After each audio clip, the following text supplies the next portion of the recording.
क्या कभी ऐसा हुआ है कि कोई ज़रूरी काम सामने पड़ा है, डेडलाइन सिर पर है, पर उसे शुरू करने का मन ही नहीं कर रहा? अगर हाँ, तो आप अकेले नहीं हैं। लेकिन क्या हो अगर मैं कहूँ कि ये टाल-मटोल की आदत आलस नहीं, बल्कि हमारे दिमाग के काम करने का एक तरीका है? आज हम इसी टाल-मटोल के पीछे के विज्ञान को समझेंगे और इससे निपटने के लिए कुछ बहुत ही प्रैक्टिकल तरीके जानेंगे। तो चलिए देखते हैं कि आज हम क्या-क्या कवर करने वाले हैं। हम 5 हिस्सों में इस सफर को तय करेंगे। पहले हम ये समझेंगे कि हम काम को टालते ही क्यों हैं और फिर एक-एक करके उन रणनीतियों में उतरेंगे जो असल में काम करती हैं। अच्छा, जब कोई प्रोक्रेस्टिनेशन या टाल-मटोल शब्द सुनता है तो सबसे पहले दिमाग में क्या आता है? शायद आलस या हो सकता है खराब टाइम मैनेजमेंट। सच तो ये है कि मामला इससे कई ज्यादा गहरा और दिलचस्प है। रिसर्चर्स ने जब इस पर गौर किया तो पता चला कि ये कोई लॉजिकल प्रॉब्लम है ही नहीं, ये असल में एक इमोशनल रेगुलेशन प्रॉब्लम है। मतलब जब कोई काम हमें तनाव या चिंता देता है तो हमारी पहली इंसानी प्रतिक्रिया होती है उस काम से बचना, ताकि हमें अच्छा महसूस हो। इसे ही साइकोलॉजी की भाषा में इमोशनल डिसरेगुलेशन कहते हैं। जरा सोच कर देखिए, असल में हम उस बड़ी प्रेजेंटेशन से नहीं बच रहे होते, हम उस प्रेजेंटेशन को लेकर जो चिंता है, जो फेल होने का डर है, उस भावना से बच रहे होते हैं। और सबसे बड़ी बात क्या है पता है? ये बायोलॉजिकल है। हमारा दिमाग फौरन आराम चाहता है। जैसे ही हम काम को टालते हैं, हमें तनाव से एक छोटी सी तुरंत राहत मिलती है, और यही राहत उस टालमटोल की आदत को और मजबूत कर देती है। ये एक दुष्चक्र बन जाता है। लेकिन अच्छी खबर यह है कि इसे तोड़ा जा सकता है।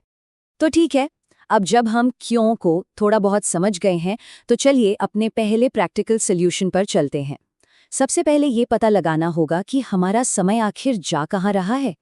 इसे एक डॉक्टर के डायग्नोसिस की तरह सोचिए। किसी भी बीमारी का इलाज करने से पहले डॉक्टर टेस्ट करवाते हैं, डेटा इकट्ठा करते हैं, है ना? बस वैसे ही कोई भी बदलाव करने से पहले ये जानना जरूरी है कि हमारा एक एक मिनट फिलहाल कहाँ खर्च हो रहा है। आत्म जागरूकता ही पहला कदम है। और तरीका बहुत सीधा है। बस एक हफ्ते के लिए हर 15 मिनट में ये नोट कीजिए कि आप क्या कर रहे हैं। हाँ, सुनने में थोड़ा थकाऊ लग सकता है, लेकिन यकीन मानिए हफ्ते के आखिर में जो तस्वीर सामने आएगी वो चौंकाने वाली होगी। आपको साफ साफ दिखेगा कि समय कहाँ सोशल मीडिया स्क्रॉलिंग में जा रहा है और कहाँ असल में काम हो रहा है। ठीक है, तो अब हमें पता है कि हमारा समय कहाँ जा रहा है, पर उस शुरुआती मुश्किल को कैसे पार करें?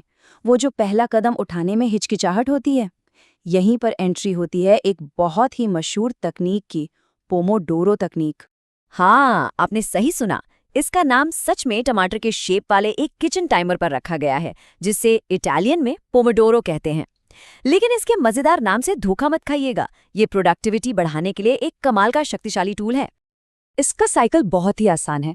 बस 25 मिनट तक पूरी तरह फोकस्ड होकर काम करें और फिर 5 मिनट का छोटा सा ब्रेक लें। ये बड़े से बड़े काम को छोटे मैनेजेबल हिस्सों में तोड़ देता है। इससे काम शुरू करना बहुत कम डरावना लगता है, और तो और ये फोकस बनाए रखने और थकने से बचाने में भी मदद करता है। अब चलिए सिर्फ काम पूरा करने से एक कदम आगे बढ़ते हैं और जानकारी को सच में सीखने और याद रखने पर ध्यान देते हैं, क्योंकि अक्सर कुछ नया सीखने का जो भारीपन होता है वही टालमटोल का एक बड़ा कारण बन जाता है। हम सबने ये किया है ना? एग्जाम से ठीक पहली रात पूरी किताब रट लेना। ये शॉर्ट टर्म में काम तो कर जाता है, पर एक हफ्ते बाद पूछो तो ज्यादातर चीजें हम भूल चुके होते हैं। यहीं पर काम आता है स्पेस्ड रेपिटेशन, यानी अंतराल देकर दोहराना। ये स्थायी ज्ञान बनाने की एक कहीं ज्यादा असरदार और साइंटिफिक रणनीति है। अब ये जो ग्राफ दिख रहा है ना, थोड़ा डरावना लग सकता है। इसे कहते हैं तो फॉरगेटिंग कर्व। ये बस ये दिखाता है कि बिना रिवीजन के हमारा दिमाग कितनी तेजी से नई जानकारी को भूल जाता है। मतलब आज जो सीखा है वो कुछ ही दिनों में दिमाग से काफी हद तक गायब हो जाएगा। लेकिन एक अच्छी खबर भी है, आप सही समय पर रिवीजन करके इस कर्व को हैक कर सकते हैं। हर बार जब आप सही अंतराल पर रिवाइज करते हैं तो आप भूलने की उस प्रक्रिया को रोक देते हैं और उस जानकारी को लॉन्ग टर्म मेमोरी में और मजबूती से जमा देते हैं। इससे 90% से भी ज्यादा रिटेंशन हासिल किया जा सकता है। चलिए अब आते हैं हमारी आखिरी और शायद सबसे पावरफुल तकनीक पर। ये वो तरीका है जो रटने से आगे बढ़कर किसी विषय की सच्ची गहरी समझ हासिल करने में मदद करेगा। नोबेल पुरस्कार विजेता फिजिसिस्ट रिचर्ड फाइनमैन ने एक कमाल की बात कही थी। उन्होंने कहा, पहला सिद्धांत है कि खुद को बेवकूफ़ मत बनाओ, और खुद को बेवकूफ़ बनाना ही दुनिया का सबसे आसान काम है। उनकी सीखने की पूरी तकनीक इसी एक लाइन में छिपी है, बौद्धिक ईमानदारी। इस तकनीक का मूल दर्शन बहुत सरल है। अगर आप किसी कॉन्सेप्ट को इतने आसान शब्दों में नहीं समझा सकते कि एक बच्चा भी समझ जाए, तो इसका मतलब है कि आप खुद उसे अच्छी तरह से नहीं समझते हैं।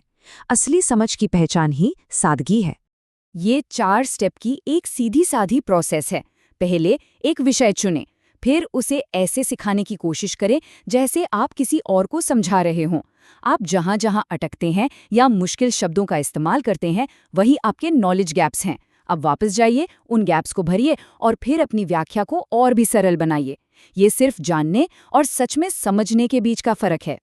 तो ये है पूरा सफ़र एक नज़र में, अपनी भावनाओं को समझने से लेकर अपने समय को नियंत्रित करने तक। पोमोडोरो से काम की शुरुआत करने से लेकर स्पेस्ड रेपिटिशन से ज्ञान को बनाए रखने और आखिर में फाइनमैन तकनीक से उस पर सच्ची महारत हासिल करने तक।